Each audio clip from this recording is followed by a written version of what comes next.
मी दुपारी एक व्हिडिओ टाकला की शेतमालाला पाणी कमी पडले आणि ब्रह्मगौर उपसा सिंचन या प्रभाग क्रमांक 2ला व 1ला पाणी सुटावे यासाठी मी व्हिडिओ बनवून टाकला.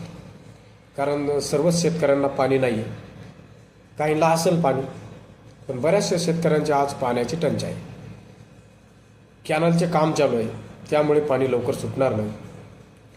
ते काम पुढच्या वर्षी पण केलं जाऊ शकते. त्यामुळे मी तो व्हिडिओ टाकला होता की सध्या शेतकऱ्यांना पाण्याची गरज आहे, काम पुढच्या वर्षी पण होऊ शकते.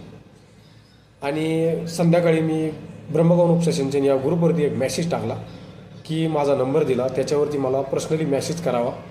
जे पण शेतकरी निवेदन देण्यासाठी छत्रपती संभाजीनगर मुख्य कार्यकारी अभियंता या ऑफिसला येणार आहेत, त्यांनी मला मेसेज करावा आणि आपण जाऊन तिथे लवकरच निवेदन देण्याचे ठरवूया. पण एकाला पण मेसेज केला नाही. काहींना कमीपणा वाटतो, काहींना वाटतं मी साहेबाचा कार्यकर्ता, मी साहेबाचा जवळचा आहे, मी साहेबाला सांगेन पाणी सुटेन. पण हे नेत्यांच्या सतरंजा उचलायचं आणि खुर्च्या टाकायचं बंद करा. कारण परभणी नांदेड या शेतकऱ्यांचं काहीतरी शिकवा, कारण ते त्यांच्या जीवावरती पाणी सोडून घेतात. त्यांची एक ठरलेली तारीख आहे. त्यासाठी आपल्याला एक आपल्या ब्रह्मगौर सिंचन उपसा सिंचनसाठी एक तारीख ठरवायची. या तारखेला आपल्याला पाणी सुटायला पाहिजे.